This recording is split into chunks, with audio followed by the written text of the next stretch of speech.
Hi hello అందరికీ thank you for watching my videos and please subscribe to my channel. ఇవాళ అయితే నేను పొద్దున్న చేసిన ఇడ్లీలు ఒక 3 అయితే మిగిలిపోయాయి అనమాట. వాటితో నేను ఉప్మాలా చేసి ఈవినింగ్ స్నాక్స్ కింద పిల్లలకి ఇస్తున్నాను. దానికోసం ఒక ప్యాన్ పెట్టి అందులో 3 స్పూన్ల వరకు ఆయిల్ వేస్తున్నానండి. నాది చిన్న స్పూన్ కాబట్టి 3 స్పూన్ వేస్తాను. మీరు ఆ పెద్ద స్పూన్ అయితే ఒక 2 స్పూన్ల వరకు వేసుకుంటే సరిపోతుంది. ఆ తర్వాత ఆవాలు, జీలకర్ర, సన్నగా తరిగి పెట్టుకున్న ఆనియన్స్, కరివేపాకు వీటన్నింటినీ వేసి ఆనియన్స్ బ్రౌన్ కలర్ షేడ్ వచ్చేంత వరకు ఫ్రై చేసుకోవాలండి. కొద్దిగా సాల్ట్ వేసి ఫ్రై చేశారంటే తొందరగా వేగిపోతాయి అన్నమాట. అలాగే 1/2 టీ స్పూన్ వరకు పసుపు వేసి ఫ్రై చేసుకోవాలి. కారం కోసం నేను 2 నుంచి 3 వరకు ఎండుమిర్చి వేస్తున్నాను. మీరు ఇంకా ఎక్కువ తినే వాళ్ళైతే కారం కూడా మనం వేసుకోవచ్చు అనమాట, మిర్చికి బదులుగా. నేనైతే ఎండుమిర్చి వేస్తున్నాను. అవి కూడా వేసి బాగా ఫ్రై అయిన తర్వాత ఇంకా కొంచెం స్పైసీనెస్గా తినే వాళ్ళైతే జింజర్ గార్లిక్ పేస్ట్ ఉంటుంది కదా, దాన్ని కూడా ఒక 1/2 టీ స్పూన్ వరకు వేసుకోవచ్చు. టేస్ట్ అనేది బాగానే ఉంటుంది. ఇవాళ అయితే నేను వేయడం లేదు. ఇవన్నీ బాగా ఫ్రై అయ్యే లోపల మనమైతే ఇడ్లీలని పొడిలాగా చేసి పెట్టుకోవాలి పక్కన. నాకైతే 3 ఇడ్లీలు మిగిలిపోయాయి అనమాట.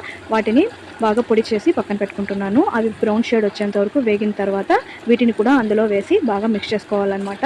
అది కూడా ఫ్రై అయిన తర్వాత నేను వచ్చేసి పల్లీలు, పచ్చెనగపప్పు ఆయిల్లో ముందుగానే ఫ్రై చేసి పక్కన పెట్టుకున్నాను. సో ఆ క్లిప్ అయితే మిస్ అయింది నా దగ్గర. అలా చేసుకున్నామంటే క్రిస్పీగా బాగుంటుంది. ఆనియన్స్తో పాటే వేపేసామంటే కొంచెం మెత్తబడినట్టు అనిపిస్తుంది. మీరు ఎంతమందికి ఇలా తినడం అంటే సపరేట్గా వేసుకొని తినడం ఇష్టమో నాకు కమెంట్ చేయండి.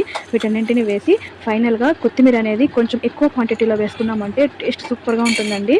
నాకు ఇక్కడ సాల్ట్ కొంచెం సరిపోలేదన్నమాట, నేను మళ్ళీ వేసుకున్నాను.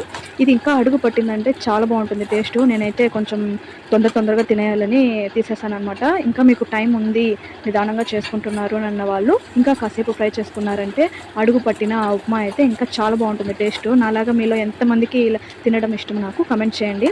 అదేవిధంగా నా ఛానల్ని సబ్స్క్రైబ్ చేసుకున్న వాళ్ళందరికీ చాలా థ్యాంక్స్ అండి. అలాగే మరిన్ని కుకింగ్ వీడియోస్ మన ఛానల్లో చాలా ఉన్నాయండి. ఇంట్రెస్ట్ ఉండే వాళ్ళు ఒకసారి చెక్ చేయండి.